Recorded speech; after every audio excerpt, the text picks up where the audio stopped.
What's going on, everybody? Welcome back to the Barbells and Trails podcast. Yeah! Woo! Episode 89, and we are here yet again. We were pumped and ready. I hope you guys liked last week's episode. It did run longer than I expected. It was like an hour and 30 plus minutes. One of our longer episodes in a minute. Didn't have any clue. That's what happens when you don't have a timer. What we talked about on there, but animals, fighting animals. Yeah, we were fighting animals. Right. Getting lost in the wilderness. Stuff along those lines. Yeah. So I guess we have something a little more pop culture slightly to talk about this week. New TV series that came out on Netflix, probably within the last month, roughly. Comedy TV show called Tires, starring Shane Gillis, Stavros, Andrew Schultz, and a handful of other people. Yeah. So I watched it before you. I just finished it today. You just finished it today. Yeah. I want to know your initial thoughts because I showed you the first episode Saturday night. Yeah, you showed me the first episode, and I was like, this is the most cheesiest show I've ever seen. It seems like worst production I've ever seen because it just seemed really, cheap. Yeah, but then I just kind of got addicted. I was like, this is just so cheesy, but it's almost like The Office. They kind of like an Office style recording, how they did it all, but it was great. It was hilarious. It's so much fun. And by the end, it just gets progressively more funny. Oh yeah, it's the I mean, if nobody's watched it, I guess spoilers. Possible spoilers, but still, even if we spoil something, it's not a show where the plot is super important. It's just a fun show to watch, and it's funny. Yep. So if you guys like comedies and like comedy TV shows, they're maybe 20-minute episodes. And there's only really 6 of them. So really short. It's not a very long show. And actually, I like that the most. When it's short. Very digestible. Mm-hmm. Yeah. I think that's one reason why Friends was so good was there was a overall arching plot for the show. But it was also one where it's you didn't have to necessarily watch every episode to know what's happening in this episode. There was some big episodes where it was okay, you do kind of have to know the show to really understand what's happening, but you could also just hop on random season, random episode and still just watch it and enjoy it. Yeah. And I feel this is that show even more so though. I feel you could just hop in and watch an episode and be this is hilarious. You kind of need more backstory though. A little bit. It helps. It definitely helps, but you could still watch it and be this is funny. I like it. And also, I feel shorter episodes for TV shows sometimes they're easy to digest and it just draws you more attention. I feel because some series they every episode's an hour long or something, and it's just it's great, but by the time I'm never going to get through this. By the time you get through one episode, you're oh my gosh, I've been watching this for how long? Yeah. Or if it is a good show and you do get stuck and sucked into 2-3 episodes, then you look at the time and you're oh my gosh, I've been watching this for 3 hours. Yeah. And it's not always a great thing unless it's you didn't have anything planned, I guess. Right. Where that's the bad thing with Game of Thrones. It's really good. I don't think they could do short episodes. I don't think it'd work. No. But at the same time, it's man, you if you're really gonna watch an episode, you gotta kind of be invested for a little while. Yeah. But it's still really, really good. So basically, I guess the plot for the show is a young, inexperienced manager of a small shop, almost like a Jiffy Lube, just a little shop. Basically, a Jiffy Lube. Just a little Jiffy Lube kind of shop. And basically the whole initial conflict at the start, and you hear about it instantly, within 10 seconds of the show, as he accidentally ordered 500 sets of tires instead of however many he was supposed to order, which who knows, it might have been one set for a car, and he ordered 500 tires instead. And just made a big mistake. And part of the plot is him trying to figure out ways to draw in more business and make more money and figure out what to do with these tires and not completely get screwed over and his dad get pissed because his dad owns the company. There's a bunch of businesses all around the whole country. I don't know. I feel it's a local thing. It's there might be 5-6 shops in an area. Maybe. Yeah. And then his dad's overall, but then there's a well, what's his name? You know, in the show. Yeah, glasses. Yeah, Steve?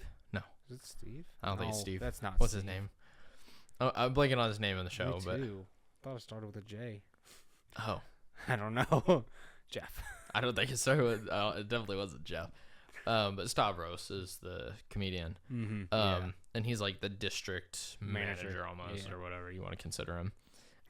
He just went to him for all his problems. Oh yeah, exactly. You don't want to go through his dad, but it's one of those outrageous comedies.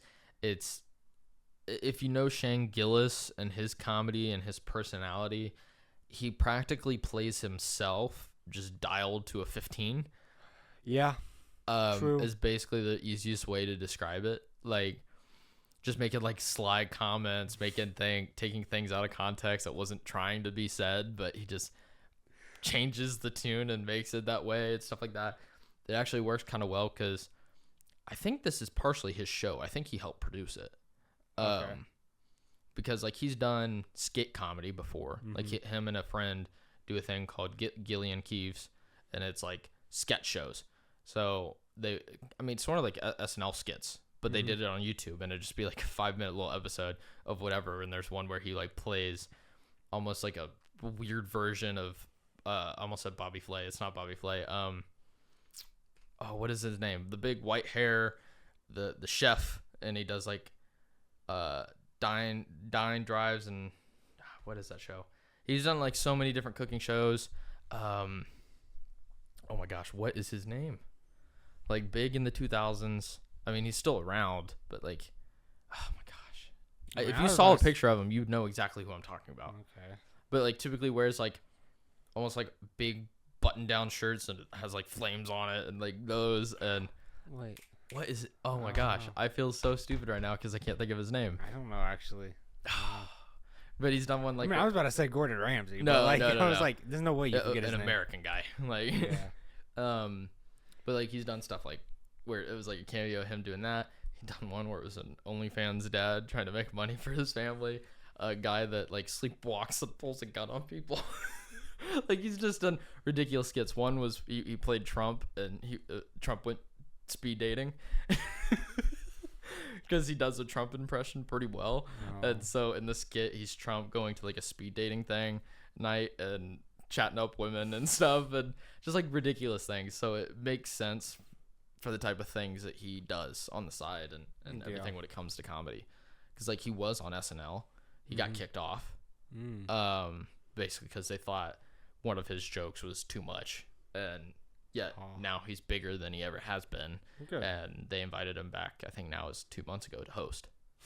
And of course, and he did really good. And honestly, a lot of the skits and stuff they did for the show was really funny. Like one was him, like a white family from Ohio going to Jamaica and just going to a Jamaican church and just joining in, and you just have like these super like Ohio Americans just showing up, and then all of a sudden he starts talking in a Jamaican accent. He's like, "Preach, brother!" Like talking to the pastor. Yes, it's so funny. It's hilarious, but I love him as a stand-up. He's probably one of my favorites. You kind of went off topic there. A little bit, but I mean, it all has to do with him. Yeah. But like, I don't know. Like the show is just so good. Like who? I mean, obviously Shane's probably one of your favorite characters just because of who he is. Shane Like, is hilarious. But honestly, the manager's really funny too. Will, his character is also hilarious. Like for completely different reasons, but he's so funny because he just does the most awkward, dumb, random stuff. Like they do a bikini car wash and it ends up with like women from basically like trailer park girls practically and stuff. And then I love how it was just like usually they just let them go and they go work, but no, they just like put 2 lawn chairs right beside him, just start drinking beer. It's like I'm getting messed up today, and he's like, no, you're not. He's like 6 beers. He's like 4. He's like, no, 6. And he's like, fine, but you gotta like he. And Shane just was not letting him stop. And then Shane's just like, I don't know how, but this is my like 2nd time getting wasted today. That's what he said. Something along those lines. It was so funny. And then like they're trying to hide the girls and go over, and he's like, "You want a sandwich?" And they just go to a random restaurant next door. Yep. It's so outrageous and it's ridiculous, but it's fun. It's fun. It's a fun show. Like, honestly, you just get so intrigued. Yeah, you're just like, I don't know what's gonna happen in the next 2 minutes. Like, I wouldn't know. Like, it's one of those shows that it kind of gets you hooked instantly. Like, even the first episode, like it starts pretty quick on like getting into it, and like it's not like one of those shows where it's like, oh, like let's take a while and get to know the characters, and kind of it just dives in. And then on Netflix now it says new season's coming. So yeah. So it must be doing pretty good. I think it probably did really well, and I hope that there's more. And I hope I think this is almost like a pilot first season, so I'm hoping like the next one is like more than 6 episodes. I hope there's more to it because it's just fun. Either that, or if they're gonna keep them short, I hope they make multiple seasons. And just when they do, I wonder what's gonna happen. Right? Like, where's the story the whole gonna go business to? was going to go down. Yeah. So I don't know. Yeah, it's gonna be interesting. Are you glad that I showed you it? Yes. I just keep like picturing the last scene. Just like, fine, you want the shirt too? Yeah. Yes. Oh, dude, that was like, that was such an unexpected thing to happen. It's like, Shane, Jesus, dude. I think that scene in particular was like the one moment where all of a sudden it got like real serious and intense, and then that happens. That's how they break the tension, and it's still just like, what the hell? What just happened? And his dad. Sorry, dude, you just focused in that area. And his dad's just standing there like, what the? And just like, what is happening? Like, this is my son. Yeah. But it's so fun. I feel like at the end though, Shane like developed like as a better person. I feel like a little bit. Like he was like, wait, let's show his dad up. Yeah, like he's actually a good dude. Yeah, like he was actually trying. Like there's something here to it. Which he is a good dude. Honestly. He is, and I think Shane is too. It's just Shane. Like it's just that's what I was talking about, Shane. Yeah, no, it's just his character. Like he's a good guy. He likes to have fun. You can't take him too seriously. No, you can't. Like, well, I don't know if I told you how I even got into the show. How? It was just so this was Memorial Day weekend. Freddie came over, and this is when me and Kelvin and him were supposed to go golfing. I think we were just waiting, and he was hanging out, and I was doing some other stuff, and then he's like, "Oh yeah, I heard about this show. I'm gonna start watching it." So he started watching it. I was supposed to be like, I think cleaning house, and he played it, and I just got too intrigued. I was like, "This is hilarious." And we ended up just like watching like 2 episodes. Just, oh well, we're doing this now. and then the funny thing is then Kelvin got upset because we were late. Yeah. because he was he was the one that actually pushed us back. Mm-hmm. And then we were like, okay, that's fine. And then we started watching the show. And then by the time we left, we're like, oh, let's go to the liquor store before we go golfing. Let's grab food. And we went to Casey's. So we were like half an hour late from when we told Kelvin we'd meet him. And he's just like, where were you guys? We're like, don't worry about it. We're just getting food. Well, how you introduced me was you just showed me the last scene. Yeah. I just showed you a few clips, and I was like, you want to watch the first episode? I was like, sure. Why not? And you were just like, this is ridiculous. I could tell Hope was just like, what is happening? I don't know if Hope would have liked it. She would have been just like, oh my gosh. Right? We should get Hope on at one point. Mm-hmm. Yeah. Sure. Speaking of, it was your 2-month anniversary. It was. Last weekend. Went to Cheesecake Factory of all places. What do you mean all places? I don't know. Cheesecake Factory's bussin'. Yeah, if I it would have been worse if I said McDonald's. That would make more sense. Of all places, you went to McDonald's. Why would you say Cheesecake Factory? We live in Indiana. Cheesecake Factory is nice. Yeah, we live in Indiana, so that's a top tier for Indiana. Yeah, so give me some praise at least. No, that was a good pick. I haven't been to Cheesecake Factory in years, so I can't say anything. I gave you some cheesecake. You did give me some cheesecake. Was it was good. It was really good. That was a great dessert. My cheesecake was pretty good. It was nice. Did I ever tell you the story? So I don't know if I've ever mentioned this on the podcast, but so I've been to Cheesecake Factory before. Mm-hmm. I like cheesecake. I didn't as a kid. Learned to love it. And I was like, this is probably Like low key, one of my favorite desserts because It's a good my- cheesecake is. Oh my gosh. I don't know what it is, but it's great. It's so simple, but it's delicious. So we went to Cheesecake Factory first time. We were in Pittsburgh, and it was for a graduation party. Of course, just me being me, I ate too much while we were there. And so I was like, I have to get cheesecake, but I cannot eat it now. Like, I physically can't eat it. Yeah. And so we got it to go. We were staying at my aunt and uncle's house. Aunt and uncle. And the next day, I think I went down to get my cheesecake. It was gone. And then it turns out that my uncle had eaten it. And he just did not care. He's like, it was in my fridge. And I was literally like, are you kidding me? I was like, I would have been pissed. oh, I was like, what the fuck? I was like, I don't care if it's your fridge, buddy. Like, what do you mean? Like, this is you had cheesecake yesterday. I didn't. I was the only one that didn't get cheesecake. Oh, they went with you guys? Yeah, like it was What the all of us. fuck? It was like a graduation like dinner. Like it was after graduation, then we all went out. Oh my gosh. And yeah, so I didn't get.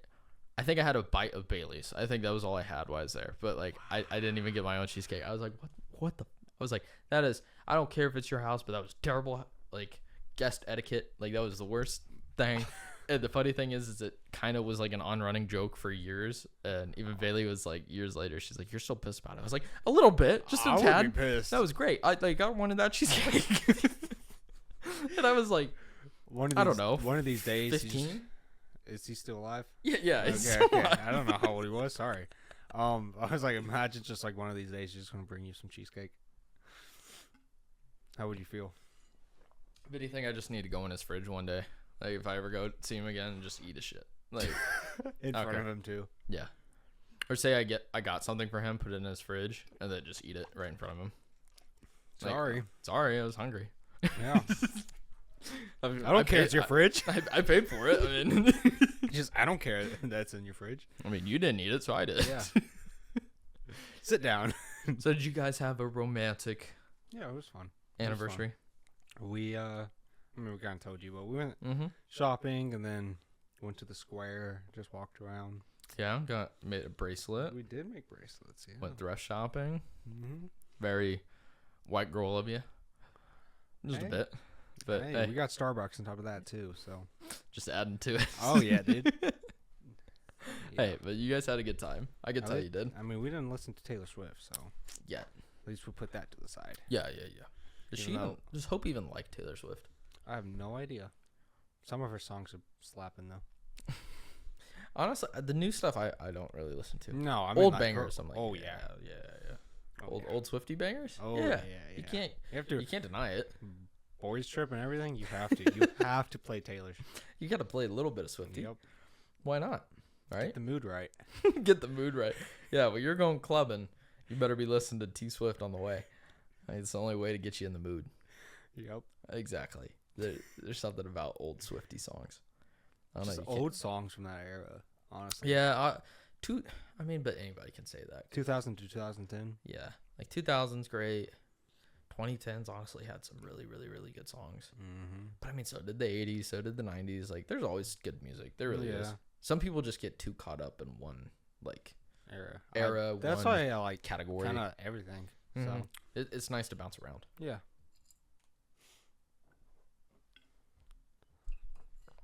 Also, when it comes to, like, newer... I say new, I don't know how long it's been out now. I did watch Roadhouse. You watched first couple scenes with me.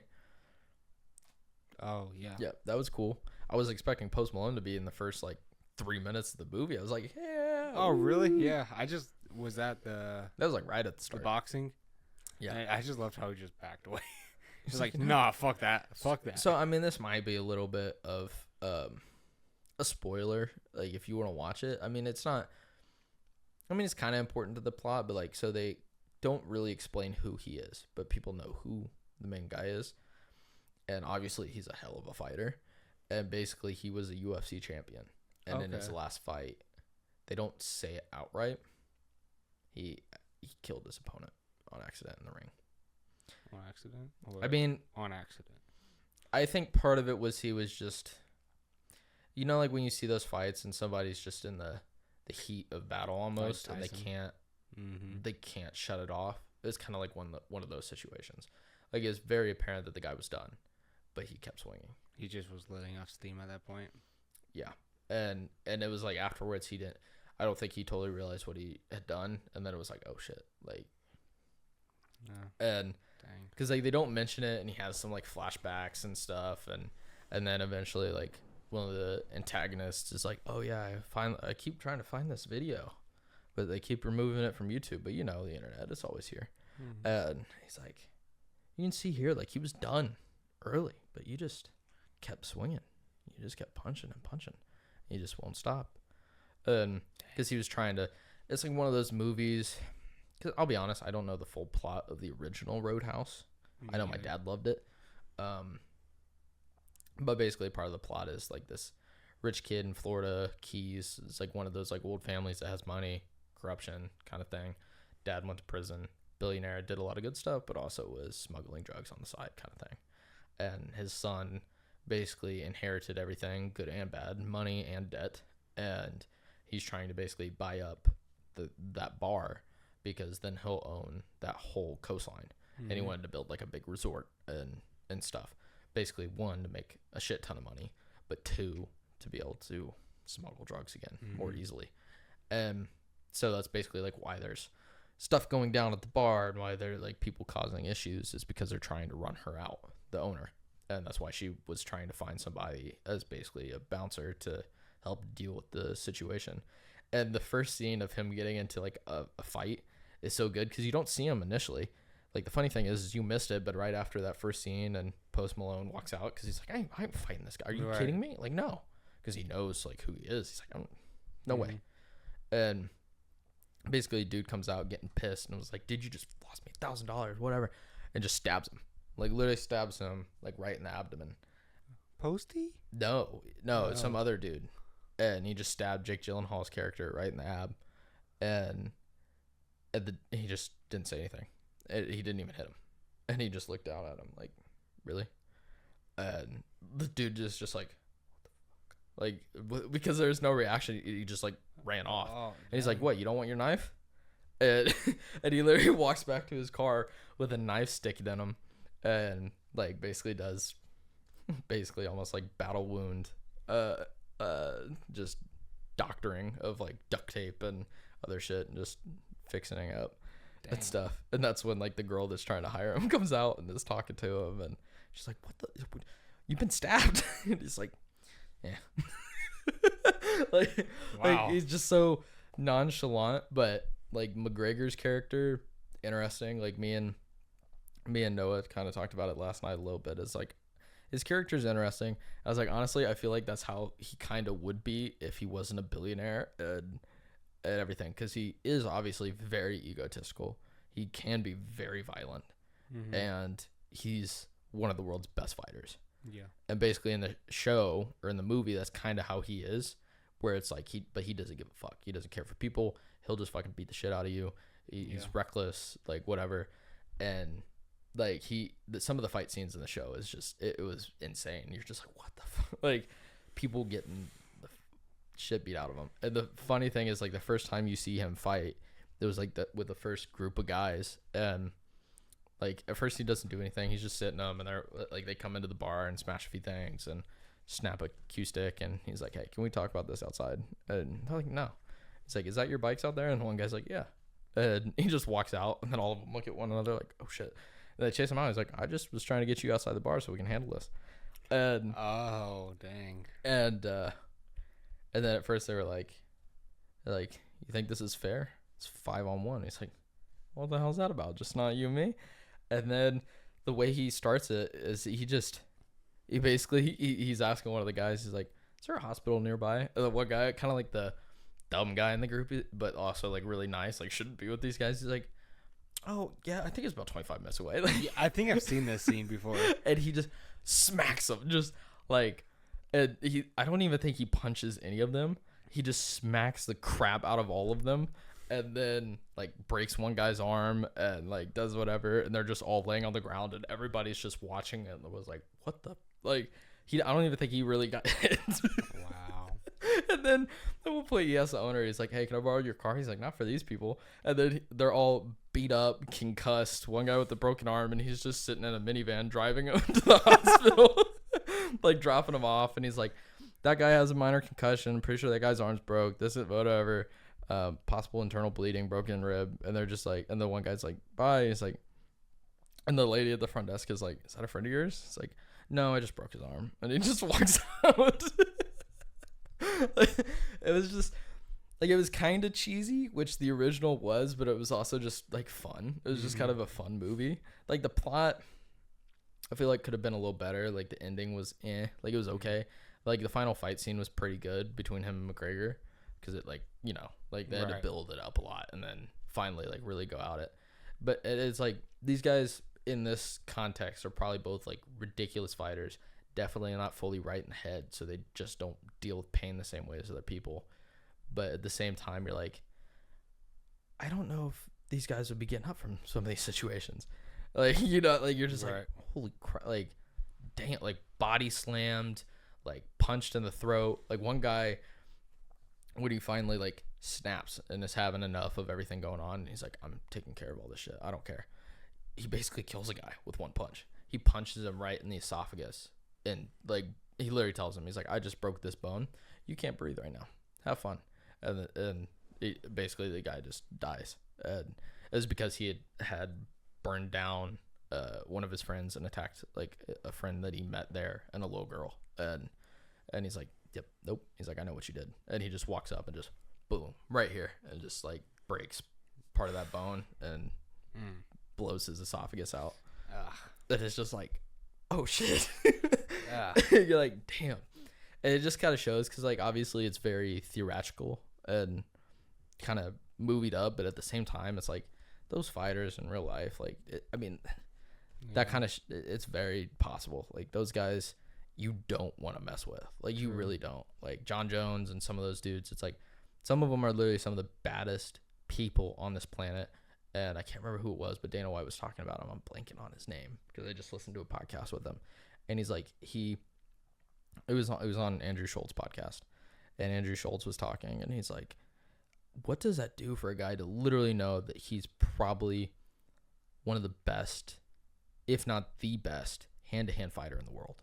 Like, just an absolute animal. He's like, I don't know. Like, he's a nice enough guy, but he's like, you don't know this, but the dude's just a badass. Like, I guess he showed up during, like, because I think he lives in LA, and I guess he went out to, like, some of the protests, like, brought a gun, and he would go up to people and just beat the fuck out of them, like, when they were, like, smashing shit, and just be like, get out of here. Like, and he just went down to where these riots were and just, like, beat the shit out of some guys and was like, get out.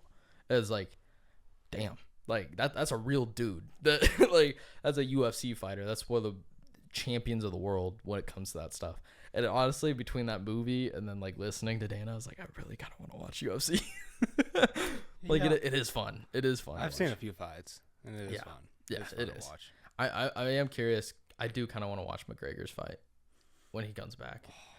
He's just deadly. He's a weapon. It's so entertaining. And then, like, he even mentioned, like, how he came across Rogan and stuff back in the day, and because, like, he talked about how he purchased the UFC and how he got that started, which was, like, really cool. And he, like, broke it down. I think they bought it for, I think he said, was it $4 million? Now it's worth billions, like $2 billion. It's insane. And it is just like, wow. But he's like, at one point we were 40 million in the hole. Like, it was bad. Like, we were pouring money into this for years, and we were trying to find ways to really, like, bring it back. And, like, there for a while they didn't have merchandise rights and stuff because it had been sold to, I think, Lionsgate at the time. Because they were doing so bad, they went to Lionsgate and negotiated it, and he's like, we bought it back for cheap. Now they're kicking themselves in the ass because we've made so much money off of it and everything. And he's just breaking all this down and all this. And he's like, the only reason he knew about Rogan was when he purchased UFC, they had, like, videos of all sorts of stuff, and he was, like, watching something, and he just found, like, he's like, I need to watch all these videos because what if there's something that's important that's in these records that I will need to know as someone that just purchased this company. And he came across a video of Rogan on there and something, and he's like, I could tell he loved it as a sport. he knew what he was talking about, like all this stuff. And like when Rogan first started, he did commentary for a couple of years without making money. Like basically, I think they just would fly him out to fights and that was it. Like other than that, like he didn't make a dime. He just loved the sport. Yeah. And then part of the reason I think UFC has done so well is because of Rogan a little bit, because you were able to have someone that does commentary that's able to take something that's super complex that typically only like fighters understand what's happening when it comes to like ground and pound and the techniques and what someone's doing, and break it down instantly. He knows what he's talking about. Oh yeah, like I mean shit, he was a kickboxing champion when he was like 20. And so he's like, when you have somebody like that can basically tell you what's happening as it's happening and explain that to a broad audience, it helps because it means like you and me have a better understanding of what this guy's trying to do, what he's trying to do, how he's trying to get this lock, because if he can do this, maybe he can win the fight. Like, and he's like, if it wasn't for somebody as good as Rogan, I don't know if this company would also be as big as it is, because he was able to help bring it to a larger audience and have people understand it. Because if not, you would only probably have people that are really into fighting being able to really understand what's going on. And so it was really cool to hear that. And then he talked about like his gambling problems and all this stuff. Apparently this year, I guess he loves going to Caesar's Palace, I think. He's up 16 million right now. Who is? He is. For the year. Dana White. Oh my gosh. Yeah. What? Yeah. And what did he plays? What game was it he was talking about that he plays? But it's $300,000 a hand. What is that? Like for the bet? No, I know. I mean, like, what game is that? Wow, that's insane. But he's like, it's better than playing blackjack, because he's like, that one, the odds seem better, but whatever. I'm blanking on whatever game it was he's playing. But he's like, it's almost a 50-50 chance of winning. But 21? No, that's blackjack. But oh yeah, you're right. Sorry. But he's like, the thing with blackjack where the odds aren't necessarily like super negative, like it can be about 50-50 too. He's like, well, you can only do like 75,000 a hand. So he's like, think about it. He's like, I play $1 million a night, win or lose. Like that's typically what I go for. If I get $1 million, I'm out. Done. He's like, so let's say I go down and I lose 2 games and I'm down $600,000. If I was playing blackjack, I would have to play 10 more games in a row to get back up where I was. If I play that, I play 2 games and I'm back up. He's like, it's easier to win back your money at those odds just because I got to play less games to get back where I was. I wonder what game. Baklava, I think. That doesn't sound. That's a food. Yeah, what? I didn't even know what you said. I was like, you said it so fast. I was like, did he just say English? Did I just speak? Yeah. I don't know. I'm blanking on what it is, but it's kind of niche. And he's like, yeah. And then by the end of the year, it's like half the time for the UFC, I spend points that I make off the casino to like buy gifts for people at Christmas. Because he's like, they'll bring in like jet skis, like shit, like big players can come through and get just stuff off of like kind of like Casey's rewards, but for a casino, and just like get times like ridiculous like 25. Yeah, right. It is just like, what the hell? Like, and then like he was talking about the slap fighting thing, which he's like, that's made us more money so quick than people ever realize, because he's like, it has more views collectively than some major music videos. He's like, it's blown up. Like we've had billions of views already. It's like, and he said part of the reason is because it's easy for anybody to understand. You slap a guy, that's it. That's all it is. Who's gonna slap harder? Who's gonna hold out? Who's getting knocked out? That's about all it is. So it's easy for people to watch and understand, and not actually have to understand jiu-jitsu. You know, and you just watch it. Oh, it's crazy. And like, I didn't know that he had like bought up, like, because I guess there were some like leagues, small leagues for it.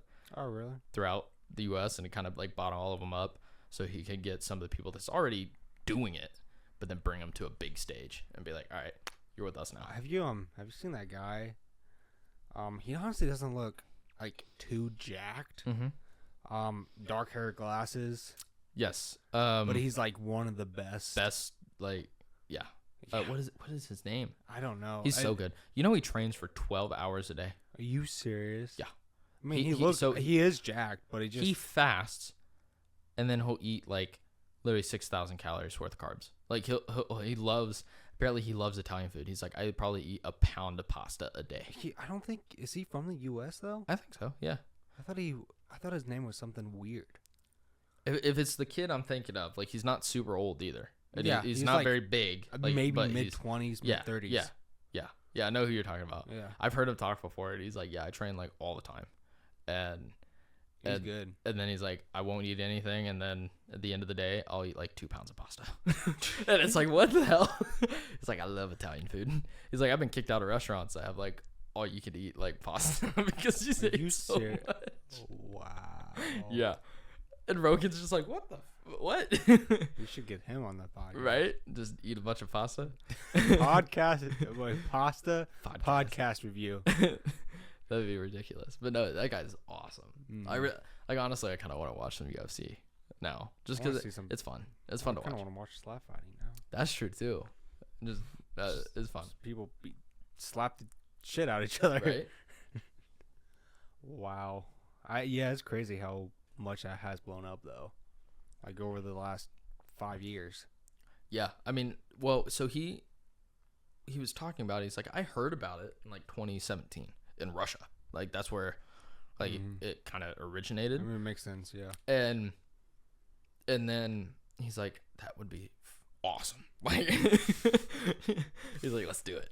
And he convinced the guys, like the owners of the UFC with him to be like, yeah, let's get into this. Let's see what we can do. He's like, these people are going to make so much money off of this. He's like, we already have like 26 sponsors for it. Like, he's like, we're thinking about going to colleges and getting people. He's like, think about some of these big college football athletes that don't have anywhere to go. They can't go into the NFL. They're not fighters. But guess what? They're big dudes. Let's just get them into slap fighting and they'll make a killing. Right? And he's like, we made it like technical. Like we provide all sorts of stuff. Like somebody was asking me one time when we were watching, I showed a clip to James of Sugar Sean O'Malley kneeing a guy in the head, and you can hear it without the commentary. The noise, dude, it sounded like somebody just got hit with a baseball bat. Like kneed him straight to the jaw. And you're just like, oh shit. Dude didn't even go down either. And you're just like, like how?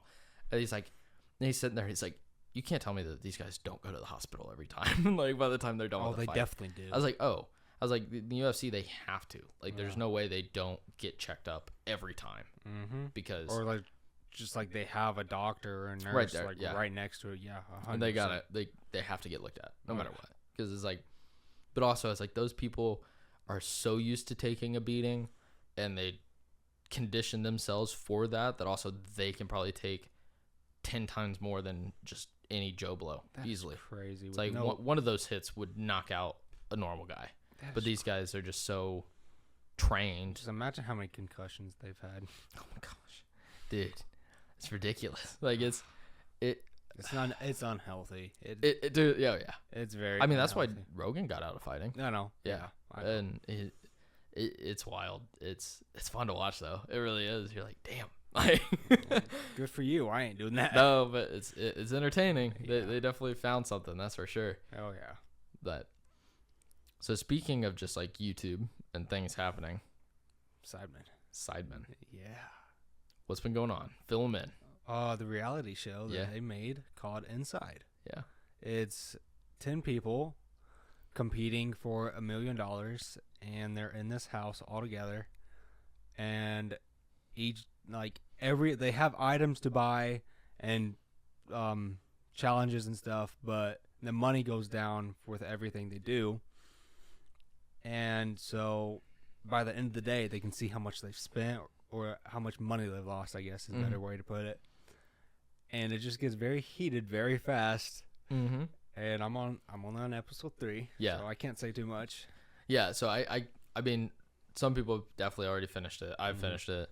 So I won't talk like spoiler wise, but I mean, the funny thing is I heard them mention something about this months ago, like the idea of doing something like this. And So I knew something was in the works. I had forgot that they had made like a poster and mentioned like, hey, get ready for what's happening on June 1st or whatever, or whenever they were going to release the first episode. And then when it came out, I was like, oh shit, I forgot. Like I had forgot about the promotion and then mentioning it. And then it was like, oh wait, here it is. So basically, yeah, it's like what, 10, not creators, but 10 people. Some of them are creators. Yeah. Yep. 10 people basically locked in this house, $1 million prize pool, no phones, no outside contact. And basically jail. It's basically, they kind of combine like more typical reality TV show contest stuff with like YouTube, like what they do on YouTube. Yeah. Adding like the challenges and adding this, but then at the same time, it's just like also just a reality show with that added in. See, they can win money on the challenges too, but they also can lose a lot of money. And so I don't know if you're to the point, but at one point, I think it is in episode 3, and this isn't really a spoiler, but I think Ethan or somebody's there, and he's like, honestly, you guys have been doing really good on the challenges. Like, you haven't lost a crazy amount on challenges, but your spending is ridiculous. It is absurd. It's like only 2 people that's actually spending the most, but you know. It's spread out. Some people are sneaky with it. Some people manipulate. It's hilarious. It's kind of wild, and there is definitely some drama at one point. There's a little romance drama. I haven't gotten to that yet. I've gotten to the beef. Yeah. Oh yeah. Oh, there's more, but I bet it's cool to see somebody, especially on YouTube, like that branch out a little bit. Like it's gonna be interesting to see what Mr. Beast does with his TV show on like Amazon. Like I heard Simon talk about it, and like, would you guys do something like that? And they're like, yes. Like if the money was there, that'd be cool. But it's like the biggest thing for us is, do we have creative control? And with how they've heard and talked to Mr. Beast about it, is basically with his show, he has full creative control. They're just funneling money to him, being like, all right, here's the money for it. You do your shit. We know it will be good. We know people will watch it. Wow. But I mean, for him, he's built such a reputation. I feel like those big companies like Amazon can be like, yeah, like we know whatever he's going to do, no matter what, even if, because the thing is they have so much money behind them. Like we've seen what he's been able to do on his own, where he's made a YouTube video and spent $5 million possibly for total production, let alone prize pools, let alone like building set, like for Squid Game, recreating a Netflix show pretty much with people with $600,000 in prizes, and it costed $3 million to make. Yeah, I mean, I forget what it's called, but YouTube had like, I mean, it was a while back. I forget what it's called, but a bunch of YouTubers went, and Mr. Beast was one of the talkers, and he said like every video he had like 60,000 like hours of footage, and that's absurd of how much time he puts in. I mean, it's not surprising considering. I mean, it's all the camera angles and everything. Yeah, that's part of it. He has to have like 20 editors or something. I mean, he has his own server. Yeah. He has his own server at his place because they handle so much stuff. But also what makes it nice is when someone's done a walkthrough on his facility, basically, he's like, yeah, we ended up doing our own servers so all the computers can be connected to the same server. It's easier to send stuff, do stuff, work on things. Yeah. And, I mean, it was $10 million to build the warehouse and the studio that they have now. Oh, really? Yeah, it's crazy. And he's literally talking. He's like, yeah, we probably have, and this was, I think 2 years ago now. He's like, yeah, we probably have $2 million or at least $1 million just in camera equipment, easily. Yeah. He's like, yeah, we have like 57 like more security cam stuff. We have 100 GoPros. We have like this. We have so many different like that's lapel why I kind of mics. like Mr. Beast a lot. Is he doesn't just keep the money for himself. He gives it out like as soon as he gets it. Yeah, it's. I don't even think he has that nice of a house. I've never seen his house, but I mean it's nice, but he could have a lot bigger house. Yeah, yeah. If he wanted, like, he's not balling like Jake Paul was when he was blowing up on YouTube. Right. Like his house is like, for what I know, last time I was aware, is more like a nice housing edition. Like that's probably what I was thinking. He would probably like 300,000. Yeah, like nothing too crazy. Like a 350 house. Like nothing ridiculous. And Above average. yeah, right. But at the same time, it's like he's like, I didn't have a car, I didn't have this for so long. He's like, I just went for it, and it worked out. Crazy. So it'll be interesting to see if something like that happens for Sidemen. That's the bad thing, is they're so big, but they're also still tied so much to the UK, and like it's harder for them. And also they just do their stuff differently. Like so many people will probably be like, I don't understand how your videos work. And even I think Mr. Beast kind of looks at that, because like he would be like, oh man, there's so much footage. Like why are your guys' videos an hour and a half? Like you could cut it down to 45 minutes or something. I mean, they've partnered together. So. They have, and they've done stuff, but at the same time, Sidemen's like, nah, like this is just how we do our thing. It's our style, and it works, and people still watch, and they're still massive. I mean, Sidemen's literally the biggest in the UK. Yeah. Mr. Beast is the biggest in the US. Yeah. So it's interesting. It really is. I think it'd be cool to see if they have their show. Like, I mean, did you ever end up watching the Sidemen documentary on Netflix? I think so. Because initially it wasn't on the US Netflix. It initially released only in the UK. I haven't actually. Nope. Yeah, but that was really cool. So it was like a way for them to get into more mainstream media, and for people to kind of have a better understanding of who they are, what they do, and it's like they're big. They don't ball on productions quite the same as Mr. Beast, but they still will drop hundreds of thousands of dollars to do stuff. Like I think last year when they came to the United States and made 3 videos while they were here, I think they spent like $600,000 for everything. Yeah, and it's like, was it the tender? The U.S. tender, the U.S. road trip, and the U.S. What was it? Cheap v expensive, like LA experience or whatever it was, and stuff. So they're growing more and more. I think because I think for a long time, because it's a group, if they don't all think the same on something, they do vote, and so it makes it harder for them to take more risks. Even though some of them are like, I think we'd be fine. Let's do this. Let's put this money into it. Let's make this production. Others might be like, nah, I don't think it. So if it could be a 3-4 vote, and guess what? They don't do it. And where like Mr. Beast, he doesn't care. He's the owner. If he wants to do it, if he wants to put $1 million into a video, even though people around him might say like, oh, dude, I don't know if it's worth it. He doesn't care. He's gonna risk it. He's talked about that. Like there's a bunch of videos he just hasn't posted because it just didn't come out how he wanted. And he's like, some of the videos he was showing like was millions of dollars. Oh yeah, the amount of money he spent on videos or things that didn't get used. Because I feel like there was something with a town or something. Yep.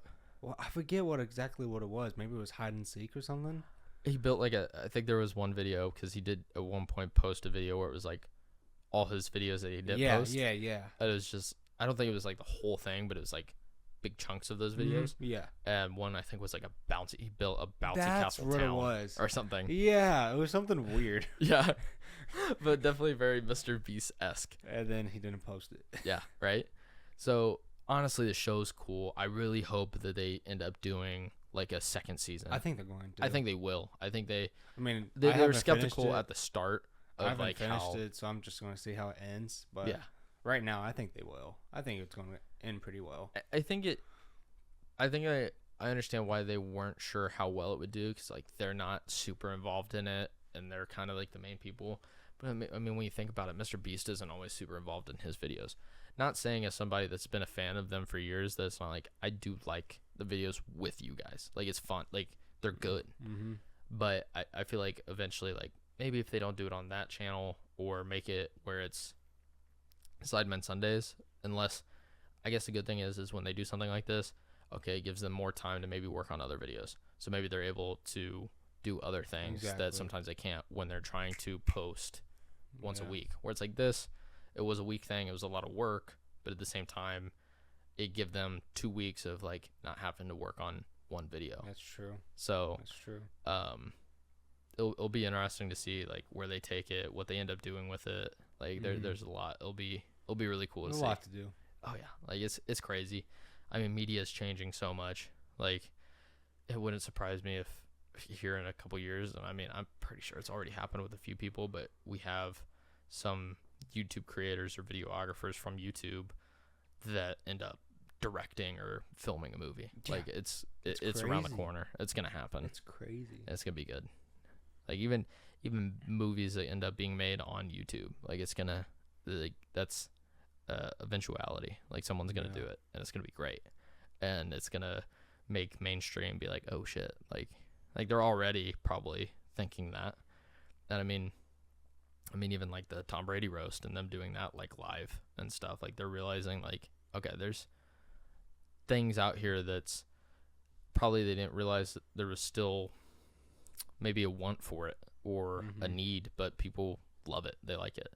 Like I don't think 4 to 6 years ago people would have, I mean even 4 years ago, I don't know if a show like Tires would have done as good, because they or I don't think they would have done it because they probably thought it was too risky, it's too cringy, people won't like the jokes, it's too touchy and edgy, people won't like it. But in all reality, people love that stuff. Like they think people have become too PC, and I think in all reality, not many people have. And I feel like some did. I feel people like did. I feel like nowadays, just like humor has changed so much. And I mean, a lot of people say their humor is broken, and honestly, I would say my humor is kind of broken in some ways too, just because just either the way somebody pronounces something, or just like what they pronounce is just hilarious. Well, between that and then just like the internet's changed people's humors too. Like, so I don't know. Like, I'm saying like a lot. My bad. Like, but for the Tom Brady roast, like shit. Two people that did really well was Nicole or Nikki Glazer. Sorry, she did great. She was like one of the first people to come up, and she killed. And the next person that probably had the biggest online / for the roast pop was Tony Hinchcliffe. Big comedian, but at the same time, when it comes to mainstream stuff, not a lot of people know him, but he's great. Like, he wasn't even supposed to be at the roast initially, or so they were only going to have him do a small segment. He wasn't going to do an actual time and come up. And even though he had worked on roast, like at one point for, I think it was like Bieber roast and like Trump back in the day, he was part of the writers for that. He was the ones helping write some of the jokes for those people and doing all that behind the scenes. But they weren't going to bring him out. And like Rogan had even, apparently, he talked about this afterwards, that he had hit up Brady and was like, hey, if you're doing a roast, Tony Hinchcliffe is your guy. Like he's fucking great. Like, get him out there. And he ended up on there. Even though he was closer to the end of the show, which normally the energy, everything kind of dies down, especially for something 3 hours long. Yeah. He popped. Like, it was, everybody was like, holy shit. Like one of his first jokes, I think, was something about how whatever shoes Tom Brady was wearing was like, damn, maybe like talking about how gay he looks or something. I'd be like, dude, those shoes are gay. Like, whatever. Cause I guess like his like pants were up and the shoes and shit. And I guess you didn't hear it, but he heard it and he talked about this as he was walking up, and he first said that. I guess Tom Brady was like, yeah, and they're about to go up your ass. He's like, I'm about to put these shoes up your ass. And no one had heard it, but he did. And he was like, oh shit. You know, Tom probably went home that day so insecure. I don't know. I think like he was up for it. I think he was. Really? I think so.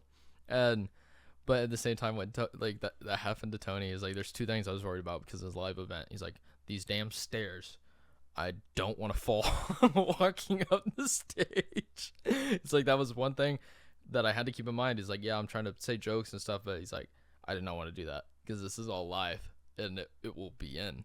That'd be hilarious. Right? And then he's like, that when that happened, when Tom made that comment, he's like, I don't know. I don't think anybody else heard it, whatever. But he's like, I was tempted to say something.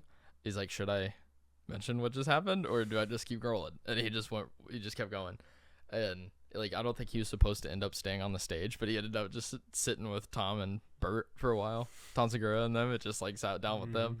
It was so good. Like, it was great. And I think his show's getting bigger. He's actually like blowing up now because of that. Cause people are like, oh shit, like I didn't know about this guy. He's like, oh, he has a live podcast he does every week. Kill Tony. Amazing. Like, he's getting bigger and bigger, and it's just crazy to see. Like, honestly, Kill Tony is one of my favorite things to watch. Like, it's so much fun. You it's talk so, about him a lot. It's so good. Like, there's not, because it was like after that, like last week they did their episode. They were at the Forum where the roast was. Sold out the Forum. Okay. Outrageous. And then part of it was they were doing a thing where it was a comedy battle between two people, because on the internet there was an upset of who won at the start of the year. So they said, all right, you guys are done. You're not coming on the show. You got 4 months to prepare. 2 minutes. They come on. The one dude just blows it. Like, Hans Kim went off. And they were like, there's no disputing it. Like, we all think he easily had a better set. The audience, they did like a decibel meter to see like, all right, who gets the largest cheer for like who won. He's like, he blew it by 10 plus decibels. Like, he had it. And they put him in the Hall of Fame, like Kill Tony Hall of Fame, because he's been on for years now. Mm-hmm. And like when he first started comedy, he was living in his van, and like poor. Now it's kind of balling, like, but it's so good because like I feel like that's like the biggest show now, or thing that's showing new comedians, like getting people in the sphere, because there could be somebody that comes on the show that's been doing comedy for 6 years and just has never really been able to get that pop, and then they come on the show one time, and next thing you know, they're selling out tours and doing stuff. It's kind of like what every once in a while, like back in the day when they maybe had like a comedian do well on America's Got Talent, and it's like afterwards it was able to grow their career because they did really well. Like Preacher Larson. Yes, he was on Kill Tony years ago. Was he really? Yes. Oh. And then he went on America's Got Talent and did great. Do you remember the stuttering guy? What's his name? Drew Lynch. Yep. Like, America's Got Talent helped blow him up and actually build a career for him. And he still goes it. He's still, and he's good. He's funny. And like that's kind of what Kill Tony is it's able to kind of give a platform for comedians that are unheard of, because anybody can get the chance to come up, and it just allows the comedy community to grow. And it's awesome. Like now at this point, it's like I'm looking forward to so many different people's specials. Like it's so funny. That's cool. It's fun to watch. I don't know the last time Tony had a special, but like I feel like it would be really, really good. It would. He's just he's relentless sometimes when it comes to getting on people. Yeah. You should watch Kill Tony more, because I don't think have you ever actually watched like a full episode? Nope. I think you would love it. No. Especially if you like tires. I mean, it's not as obviously back to back to back on certain things, but just the things that can happen on that show, most random, outrageous things. Like Ari Shaffir came out during the Forum nude besides a Lakers jersey, and it was I think it was Kobe's. It was Kobe's jersey, and he came out wearing it, and obviously it's censored because it was on YouTube, but dick and balls, you can just see it. And he came out, did something, and then he did a helicopter. Oh my gosh. And at one point he's like, that's the second worst or worst helicopter Kobe's ever been associated with. And he just walked out. And like every once in a while, like Tony doesn't have his mic, but you can't hear him, but you just like they cut to him and he's just dying, like red, just dying laughing. Oh no. And it's just the most outrageous shit happens on that show. It's so funny. Dang.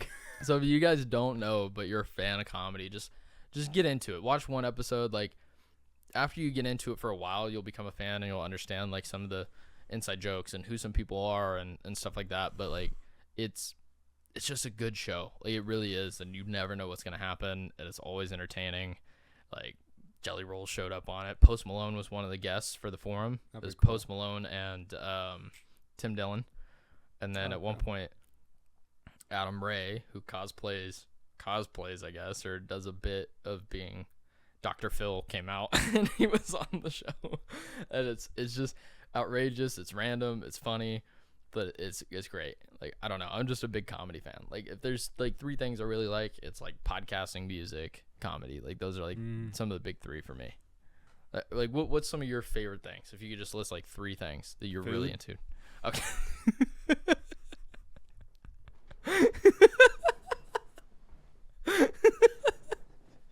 yeah. What? Just food. Was I too fast? That was a pretty quick response. Food. Cheesecake. Number 1. I think that counts as food. I think Okay, you're yes, good. you're Yeah, right. yeah, I think you're good there. Food. Yeah. Music. Yep. I don't know. Entertainment.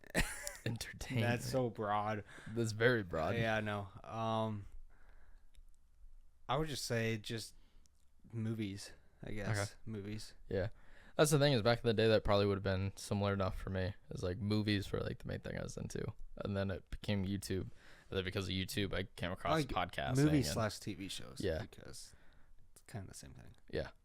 It's weird because like I mean I watch some TV shows, but most of my entertainment comes from podcasts and YouTube and stuff like that. It's only I don't know. I have a very weird like taste in TV shows because I don't like really long TV shows unless it's like very quick episodes. Yeah. Do you know what I mean? Okay, so like what's one of your favorite like all-time TV shows that you love? Ted. The yeah. one that came out that was one of the funniest shows I've ever seen. But I mean, I'm getting into Modern Family, and that's pretty good because it's only like 40-minute episodes, so it's not bad. Yeah, that's a good show. I mean, I like why do I always space the name? I'm only in like season 2. Oh, Game of Thrones. Game of Thrones. I always want like space the name. You're like, what show is I like Game of Thrones. It's very time consuming. Like we talked. It is. It's very time consuming, but it's good. It's really good. I don't know what my all time would be though. It's just Avatar. Like the original? It's not like one of your all all times? I think I meant like the new one. No, yeah. I mean, I still have to rewatch it. Yeah. I said I would, but I never did. I think it's on Netflix. It is. Yeah. I'd need to. That was really good too. I don't know. There's a bunch of TV shows I like. That's true. We haven't talked about that in a while. I wonder when the next season's supposed to come out. I hope it's next year. It'd be awesome if it's next year. But who knows? I mean, who knows post-production and everything. But that'd be a good show that I would look forward to again. Because there was a lot going on. It was good. Childhood nostalgia built into a TV show just helps it a lot. Yeah. But it's still really good. Yeah. Well, what you never mentioned, but what was that? I might actually just pull a different card because I feel like I've talked about this like 3 or 4 times already. Oh, what is it? It's like best advice I've ever been given. Oh, yeah, I think we have. Yeah, so I'm just like, well. All right, we'll just do you pull just a want card. to pull some cards? Well, we'll pull 2. We'll pull 2 each, and then we'll call it. You go first. Okay. What do you think my best subject in school was? Wait a minute. History. Yep. Okay. Social studies. Yeah. History. What was the first thing you've noticed about me? Oh wow, we're going young too.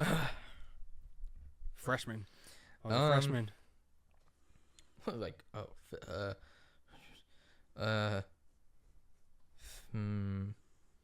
At one point it became your height because like I felt like I wasn't around you for a while, but that wouldn't be the first thing. But at one point I remember like not being around you for a minute, and I saw you and I was like, "What the?" He grew. Yup. That's me. Very quickly. I don't know. The first thing I noticed about you, I don't know, blonde hair, glasses. Friend's younger brother. Like blonde hair, glasses, similar enough, buddy. Related. Yeah. Yeah. Ooh. Tell me about a remarkable memory from last year. Last year. Okay, I'm thinking last year. Yeah. 2023. Senior night. Senior basketball. Night? Ooh. Ooh, yeah, yeah. Dropped 17 points. No, yeah, that makes sense. It's pretty fun. Or in prom. You know, prom's fun. Senior prom. Yep. What's a city or country you think everyone should visit? Oh, everyone should visit? Yeah, everyone should visit. I think I know your answer. Oh, yeah? You might surprise me. I don't. Okay, I want to know your guess. like Egypt or somewhere over there. I mean, if it's somewhere I think everyone should visit, I would almost say like New York. Oh, okay. Yeah. Yeah, you surprised me. But if it was like a city that I've always wanted to visit, for some reason in my head, I always wanted to go to London. It could be just a country though too. Yeah. Oh, city or country. Yeah, okay. city or country. Yeah, I don't know. I feel like England's cool, but I feel like that's like for me personally. Somebody should visit. England would be cool. Honestly, I feel like the U.S. Like I just, that might sound weird, but for like people that's not from here, it's really hard to understand. Honestly, U.S. culture.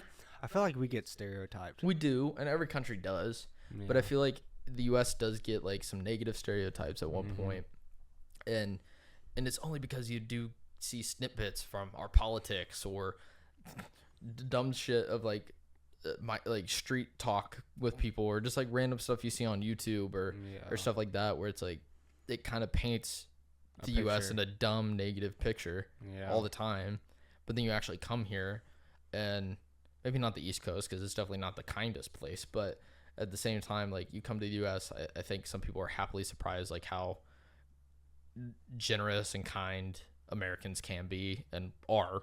I think we just kind of get a bad rap that like, oh, we don't want people over here. It just depends where you're at, to be honest. It does. It's very dependent, but I feel like as a country as a whole, it's a lot different than I think some people expect to some extent. Because I mean, you're always gonna run into some bad people, and really negative people, but there's always gonna be like, especially on the internet, it's always gonna be like, I don't even know what percent it would be, but like you're always gonna find like, let's say 3 out of 6 people that would be kind and 3 that would be bad, you know? But it just depends. Yeah, I feel like honestly a lot of people don't like totally understand American culture sometimes. So it's like you come over here and depending on where you go, you might learn more than you realized you would have. Like, you know. Yeah. But I mean, at least for me personally, I feel like a country I'd love to just visit and understand. I don't know. Because I'm just trying to think of other countries that I feel like anyone should visit just to kind of get like a feel for the culture and the community and stuff. Like I feel like maybe like Japan. That's what I was thinking too. Yeah. I just see like, I guess how blessed you are, because I mean sometimes we do complain that we're in the country and it's boring. Yeah. But imagine living in Japan. Yeah. Like right next to people and having a 1,000 square apartment, and that's where you live. Yeah. Yeah, exactly. So I think there is something to the United States that people only see snippets of, and I feel like sometimes just like actually being able to go somewhere and actually visit it and get an understanding, because I don't feel like I necessarily have like a negative light on any countries where I'm like, nah, like I wouldn't go there, whatever. But I feel like the U.S. some people do, because they're like, oh, it's just full of shootings and crime and I honestly I used to have like a bad negative look at Mexico. Really? Yeah. Well, depending on where you are, but at the same time, like you go there and it'd still be a great time. And it's a beautiful country full of great people. Heck, if I go there, I can drink. That's true. You can do that in England too. Yeah, true. But I feel like that was a good way to end it. Yeah. I had fun. That's a good question. It was. Made me think about it a little bit, because I was like, what country would I want everyone to visit? Japan.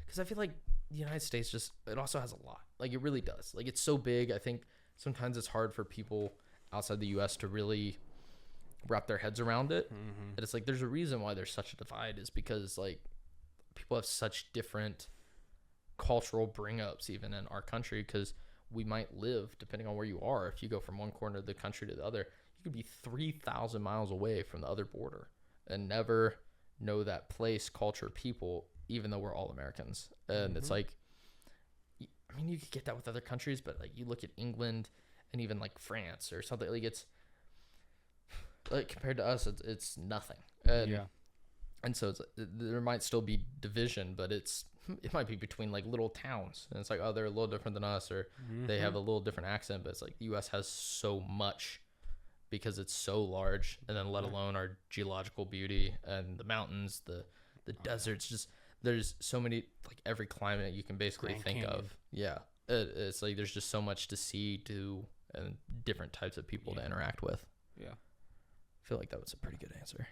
I think the U.S. literally has like, we have a little bit of everything. Yeah, like there's not like a little bit of everything. We really do. We have snow, we have skis, to The dunes. Yeah, I mean we have that to Death Valley, to the hottest place in the world. Rocky Mountains. Yeah, like, and even then, it's like Montana is way different than the other side of the Rockies, like Oregon and places like that. We do have Chicago, and we have LA. Like it's there's just so many differences. We have to go. We have to go. Where? The goat. Oh, the goat. Of basketball. Oh, okay. Yeah. We do. Yeah. Nearby. He's close. Not anymore, but okay. Well, close enough. He's retired. I don't even know where he lives. I think still outside Chicago. I thought. Wait, really? Yeah. I know his mansion's there, sense, but no one wants to buy it because he owns outrageous. Charlotte. I don't know. Then maybe he moved owns back. Charlotte. Oh, maybe. I knew he had a ridiculous property in Chicago for years. I mean, but knowing him, he had multiple. He doesn't own Charlotte anymore, but he used to. I don't know where he lives now, but he's the type of person that probably had multiple homes. So he still probably does. Yeah. So I mean, I don't know where you could say his does not know was. who we're talking about. We're talking about Michael Jordan. Yeah. Everybody's gonna be so lost for a second. MJ. Yeah. But not the singer. MJ, the basketball player. Yeah. I wish I was in that era so I can go watch. That would be. That would have been amazing to see. Chicago's literally right. I know. That would have been amazing to see. And nobody I know actually went to a game. That's what pisses me off the most. I'm sorry. Pisses me off. I mean, even though I'm not a big fan of basketball, I 100% would have wanted to see him play. At least prime. one. Yeah. Just one. One game. Even if you're all the way up there, just say go. that you actually saw Michael Jordan. Saw him play. He was down there. He did it. He scored a layup. I was there during the flu game. He had the flu. And he put up 70 points. Wasn't it? It was something outrageous. Yeah, something like that. He has the flu, and this dude. Kobe has the most points, at the last game of his whole season. Oh, that was crazy. 63, I think. That's true. Best Michael Jordan. Michael Jordan, though. He is. I mean, hey, he is Space Jam, dude. Come on. That's true. LeBron James has the other one. It's not great. It's not. Okay, good. I mean, I think the other one probably wasn't great at the time. I don't know. I feel like even then, though. Maybe it was because I was a kid. At the time. It was great at the time. It was. When did it come out? 90. I was the 90s something, Late right? 90s? 98 maybe? Yeah. 99, somewhere around there. I mean, I remember watching it when I was 6, 7 years old. Oh, yeah, same. So I was only 10 years old at that point. Exactly. It was great. It was awesome. One of the best child movies I've ever seen. Oh, yeah. One of my favorites of all time. I still remember moments in that game. To the jam. The soundtrack, too. Yeah. It's so great. Yeah. Everybody get up. It's time to jam now. Yeah. It's coming back to me, actually. As soon as we get off camera, you're going to play it. I know you are. But wow, we have a ceiling fan. I know we should turn it on. It's a little stuffy in here. It is a little hot. It is a little warm in here. I think it's because I closed the door. You're making me blush, dude. Am I red? A little bit, actually. Yeah, that's me. Oh, I'm sorry. That's all right. All right, everybody. Thank you guys for watching. Thank you for coming back to this week's episode. I hope if you didn't see, go back and watch last week's live stream. We had so much fun. It was a pain to do what we did, but it was hilarious. We had such a great time. It was chaotic.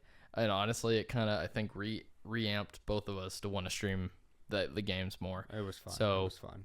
Expect us possibly later this week, maybe this weekend. Maybe this weekend, doing a couple streams. Honestly, if you're not super busy this weekend, I say we try finishing it this weekend. Between working, maybe doing one evening, and then a Friday. Yeah, maybe Friday night, and maybe Saturday evening or something. I think we should. We'll see. But also comment how many times this guy said No, don't do that. I want to see. It's too high. I don't want to know. You said I should stop saying and then you said it. Kept saying. I know. Yeah, that's me. Sorry. But we'll see you guys all next week, hopefully with a guest, and hope you guys have a great week. Yeah. Peace out, everybody.